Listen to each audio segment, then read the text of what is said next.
일십, 침묵의 병리와 관계 파괴자들의 두 얼굴에 대한 보고서. 혹시 일십과 무응답에 지쳐있나요? 이 영상은 단순한 일십 현상을 넘어 관계를 파괴하는 심리적 병리를 심도 있게 분석합니다. 관계 기생성 및 정서적 학대 척도인 프레아스 서티를 통해 당신이 겪는 고통의 실체를 확인하고 건강한 관계를 위한 명쾌한 해법을 제시합니다. 프롤로그, 가면 뒤의 학살자, 그리고 당신의 잃어버린 행복. 이 글을 클릭한 당신은 아마도 지쳐있을 겁니다.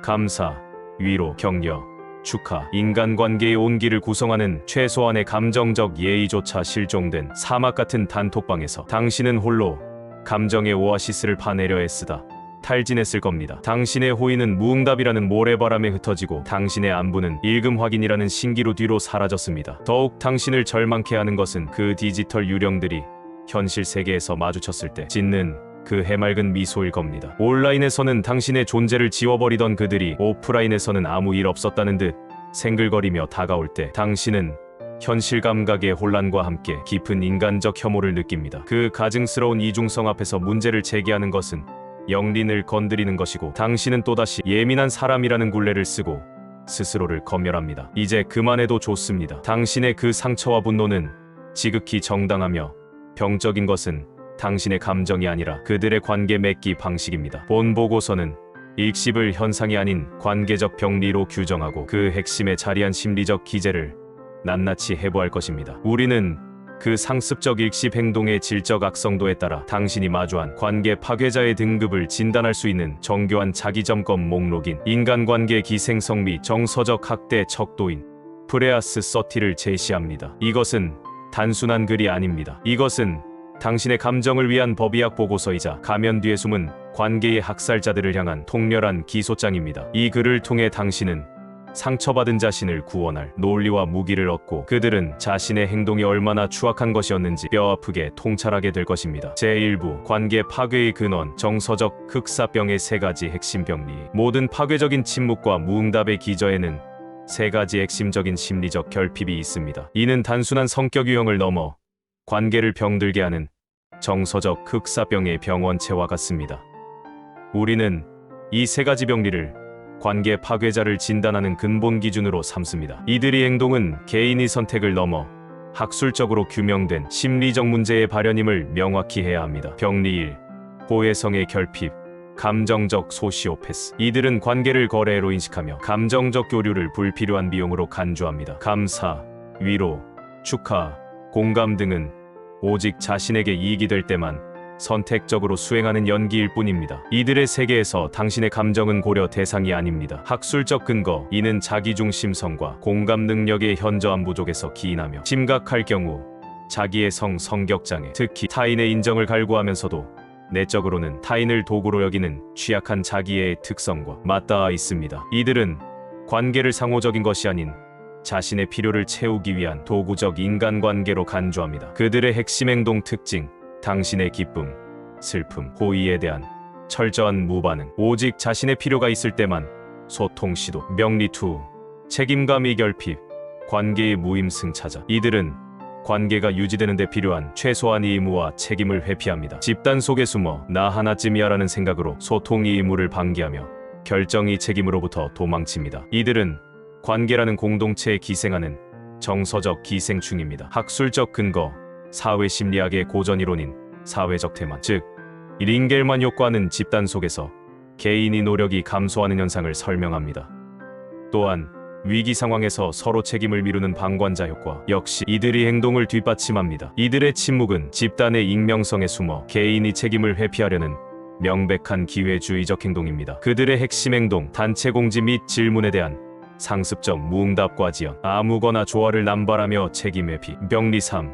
용기의 결핍, 비겁한 그림자 공격자. 이들은 자신의 불만, 거절, 분노를 정직하게 표현할 용기가 없습니다. 대신 침묵, 의도적 지연, 잠수 등 수동 공격적인 방식으로 상대를 괴롭히며 자신의 의사를 관철시킵니다. 이들의 침묵은 소심함이 아닌 교묘하게 설계된 비겁한 공격입니다. 학술적 근거, 이는 자신의 부정적 감정을 직접 표현하지 못하고 간접적인 방식으로 상대를 공격하는 수동 공격성의 전형적인 예입니다. 또한 존 볼비의 애착 이론에 기반한 회피형 애착 유형은 친밀감과 갈등 상황을 극도로 불편해하며 관계 단절이나 회피를 주된 방어 기제로 사용합니다. 이들의 행동은 알프레드 아들러가 말한 열등감 콤플렉스와 불안정한 자기애가 결합되어 거절에 대한 두려움이 공격적인 침묵으로 발현되는 것입니다. 그들의 핵심 행동 특징, 갈등 상황에서의 잠수, 불편한 요구에 대한 무응답, 문제 제기 시 관계 파괴 협박. 제2부 자기점검 목록.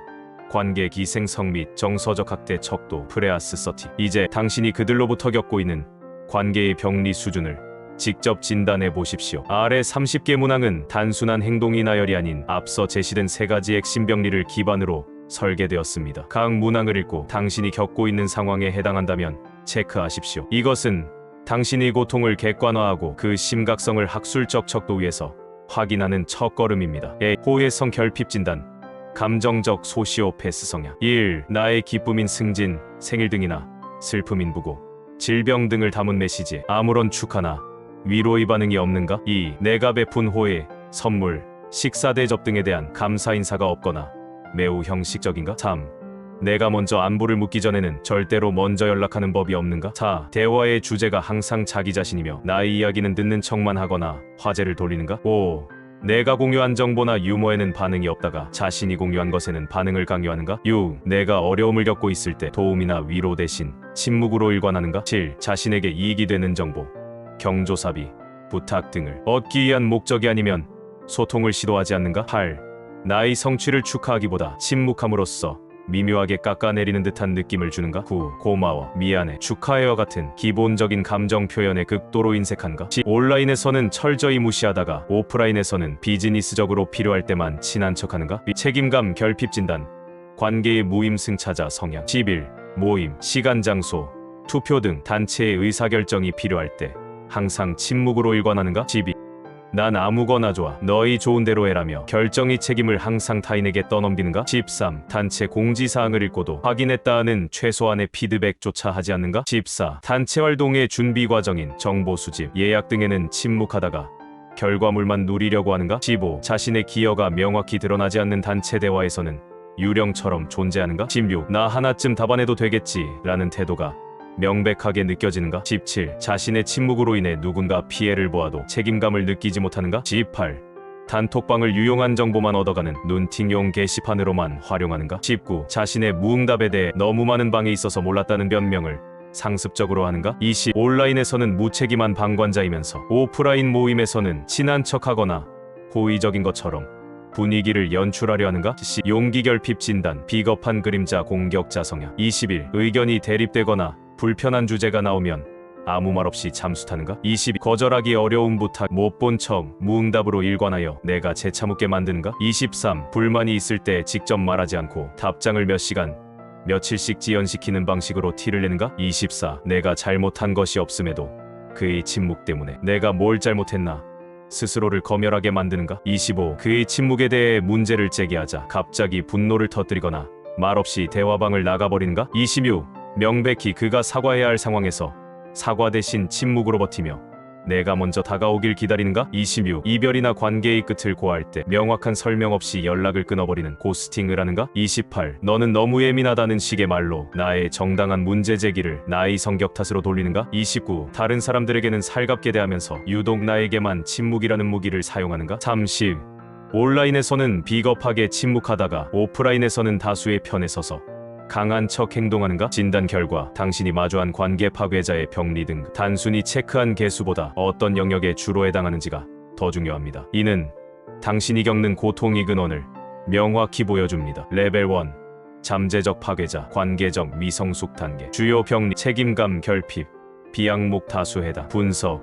이들은 악의적이라기보다는 사회적 기술과 책임감이 부족한 관계의 어린아이입니다. 이들의 무관심은 당신에게 상처를 주지만 주된 의도는 공격이 아닌 회피와 태만입니다. 하지만 이 미성숙함이 방치되면 레벨 2, 3로 악화될 수 있습니다. 이들은 당신의 에너지를 갉아먹는 감정적 좀비가 될 잠재성이 높습니다. 레벨 2, 소극적 파괴자, 만성적 정서학대 단계. 주요 병리, 용기 결핍, 시 항목 다수해당. 분석. 이들은 비겁함을 무기로 사용하는 그림자 속의 학대자입니다. 직접적인 공격의 위험을 감수하지 않으면서 수동 공격적인 침묵으로 당신을 천천히 말려 죽입니다. 당신은 이 관계에서 끊임없는 자기검열과 감정적 혼란을 겪으며 서서히 자존감이 파괴됩니다. 이는 명백한 정서적 학대입니다. 레벨 3 능동적 파괴자 악성관계 기생 단계 주요 병리 호혜성 결핍 A 항목 다수해당 플러스 B와 C 항목 복합 분석 가장 위험한 등급입니다. 이들은 당신을 자신의 필요를 채우기 위한 도구로만 여기는 감정적 흡혈귀입니다. 이들에게 공감이나 죄책감은 존재하지 않습니다. 이들은 당신의 에너지를 빨아먹고 당신이 지쳐 쓰러지면 아무렇지 않게 다른 숙주를 찾아 떠날 것입니다. 이 관계를 유지하는 것은 당신의 영혼을 파괴하는 행위입니다. 특수 진단 야누스형 파괴자 가증스러운 두 얼굴의 위선자 진단 기준 레벨 2 또는 3에 해당하면서 A 10번, B 20번, C 30번 항목에 체크한 경우 분석 가장 파렴치한 유형입니다. 이들은 온라인에서의 정서적 학대를 오프라인에서의 위선적인 미소로 완벽하게 은폐합니다. 이들의 생글거림은 화해의 제스처가 아니라 당신의 고통을 비웃고 자신의 사회적 평판을 지키기 위한 교활한 연기입니다. 이들의 이중성은 당신의 현실인지 능력을 파괴하고 당신을 더욱 깊은 고립감과 무력감에 빠뜨립니다. 이들은 개선이 대상이 아닌 즉각적인 격리 및 손절이 대상입니다. 제3부 뼈아픈 통찰 왜 그들은 온라인에서 유령이 되고 오프라인에서 천사가 되는가? 이 이중성은 단순한 성격 차이가 아니라 비겁함과 자기기만이 낳은 심리적 기형입니다. 이는 학술적으로 다음과 같이 설명될 수 있습니다. 책임이 면제된 공간 디지털 익명성 온라인 공간은 직접적인 감정적 대가를 치르지 않아도 되는 안전지대입니다. 당신의 상처받은 표정을 보지 않아도 되고 당신의 떨리는 목소리를 듣지 않아도 됩니다. 이는 가상 팀 환경에서 개인의 기회주의적 행동 사회적 태만이 증가하는 원리와 같습니다. 이들은 이 비대면의 방패 뒤에 숨어 가장 원초적이고 이기적인 본성을 마음껏 표출합니다. 평판 관리의 달인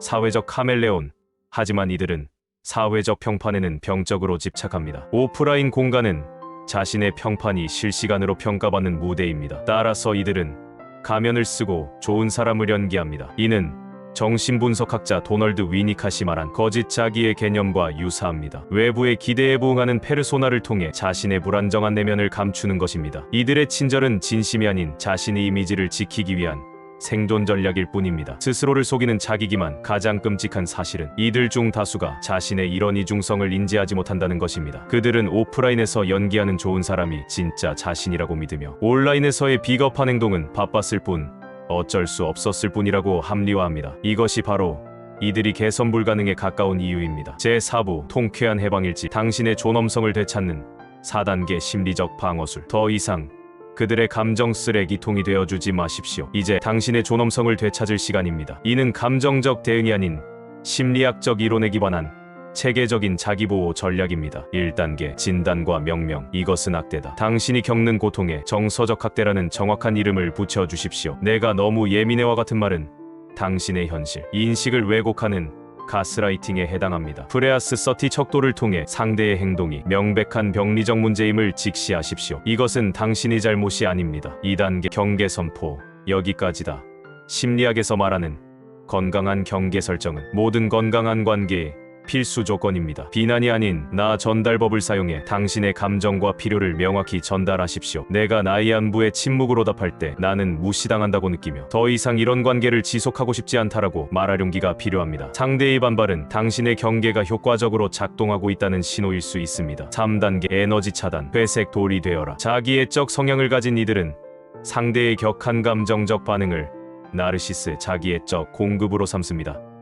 이때 효과적인 대처법이 바로 회색 돌 기법입니다. 그들의 어떤 자극에도 감정적으로 반응하지 않고 지루하고 재미없는 존재가 되어 그들의 흥미를 완전히 잃게 만드십시오. 당신의 무관심이야말로 그들에게 가장 큰 처벌입니다. 4단계 관계의 처형 손절이라는 이름이 예방 특히 레벨 3나 야누스형 파괴자로 진단된 관계는 당신의 자존감을 파괴하는 독성 관계일 가능성이 높습니다. 이러한 관계를 끊어내는 것은 실패가 아닌 암세포를 도려내는 외과 수술과 같은 자기보호 행위입니다. 당신의 삶에서 그들을 완전히 삭제하고 당신의 감정을 존중해주는 건강한 관계에 집중하십시오. 에필로그 당신의 감정은 신성하다. 우리는 오늘 일십이라는 현상 뒤에 숨겨진 추악한 심리적 기제와 그것이 자행하는 정서적 학대의 실체를 목격했습니다. 당신이 느꼈던 모든 고통과 분노는 정당했습니다. 이는 단순한 감정이 문제가 아니라 사회심리학과 임상심리학의 여러 이론으로 증명되는 명백한 관계의 병리 현상입니다. 이 보고서가 당신의 손에 들린 검이 되기를 바랍니다. 당신의 감정을 베어왔던 보이지 않는 칼날에서 당신 자신을 지키는 것 말입니다. 그리고 침묵 속에 숨어있던 모든 관계 파괴자들에게는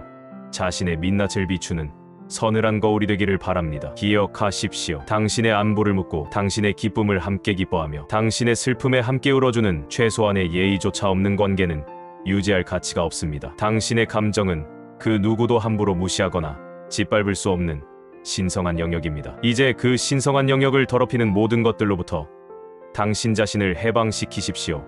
끝까지 경청해 주셔서 감사합니다.